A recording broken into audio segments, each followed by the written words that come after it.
आपकी spiritual life में आप चलते हैं, आपसे गलती हो गई, आप परीक्षा में फंस गए,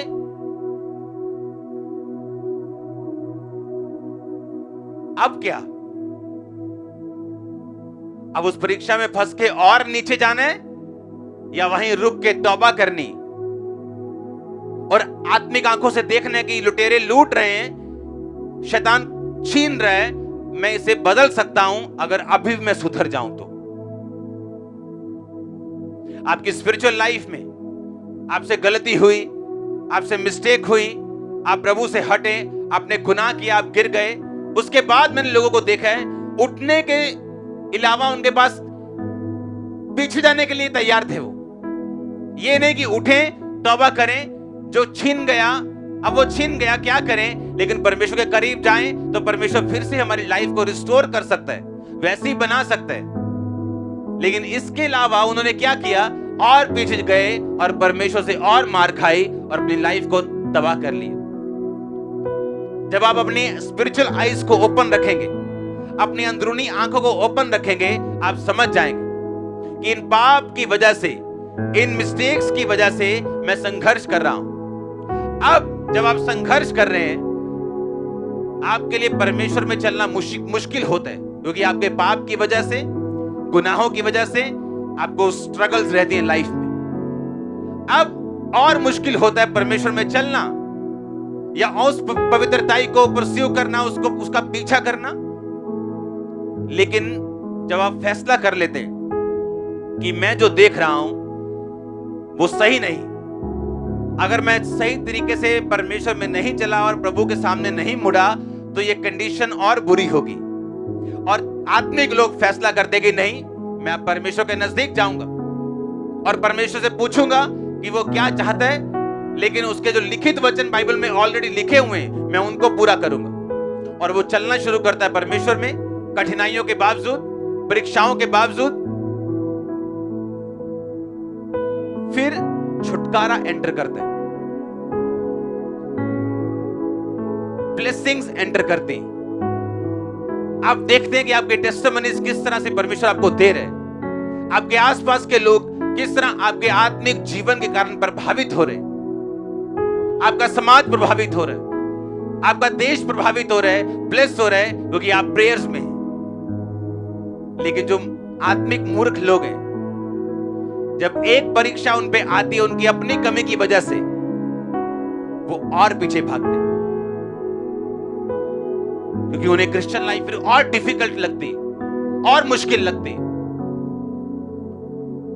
लेकिन जब वो फैसला कर ले कि ये परमेश्वर की मर्जी से हुआ, अगर मैं ऐसा ना करता तो ये परीक्षा में ना फंसता, लेकिन अभी मेरे पास मौका है, क्योंकि मेरा परमेश्वर एक सेकंड चांस देने वाला परमेश्वर। उसने पतरस को दिया, वो आपको देगा। दिया कि नहीं दिया पतरस को? पतरस कहता मैं तो उसे जानता ही नहीं हूं। परमेश्वर रात को कहता रहा, पतरस प्रार्थना करता कि तू परीक्षा में ना पड़े। उसे लगता मुझे कौन सी परीक्षा आनी, मरना तूने, मैंने कौन सी, मुझ पे क्या परीक्षा आ जाएगी। और सारी रात प्रार्थना करने वाले प्रभु यीशु मसीह अगले दिन उस क्रूस को उठा के सब परीक्षाओं से निकल के मर के तीसरे दिन मुर्दों में से जी उठ के जीत जाते हैं। और पतरस जो ये कहता था कि मैं प्रभु तू तेरे को कोई हाथ लगाएगा ना मैं उसे मार दूंगा, और ये सच था। जब प्रभु को पकड़ने के लिए आए तो पतरस ने तलवार मारी थी और कान उसका उड़ा दिया था। आपको क्या लगता है पतरस ने कान उड़ाने के लिए तलवार मारी थी? उसने सिर के बीच में मारी थी, उसने मारने के लिए मारी थी, पर वो हट गया और उसके कान पे लगी, वो कान उसका उतर गया। वो इतना दलेर था शारीरिक, लेकिन शारीरिक दलेरी काम नहीं आई, और उसने बाद में क्या बोला, मैं इसको नहीं जानता।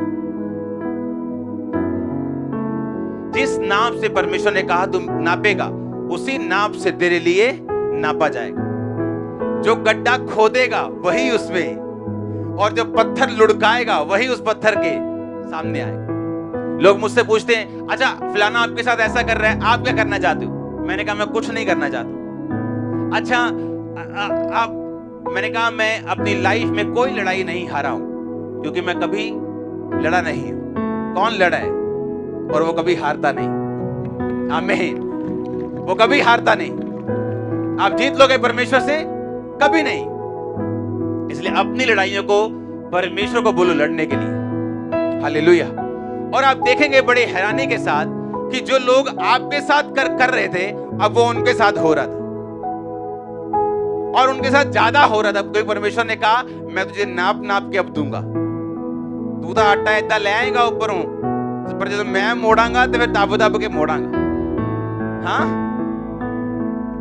और आप देखते हैं कि जो लोग आपके साथ ऐसा बिहेव कर रहे थे, अब उनके लोग उनके साथ ऐसा बिहेव कर रहे हैं।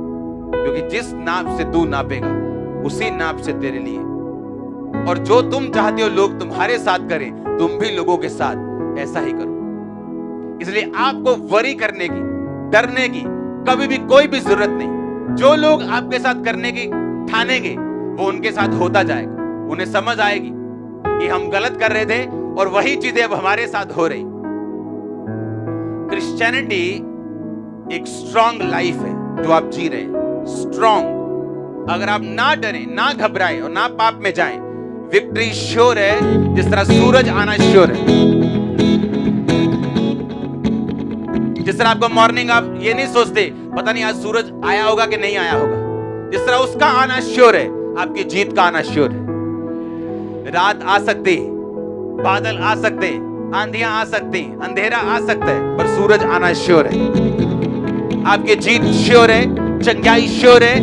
आमीन। ऊंचाई या आशीष आपकी है।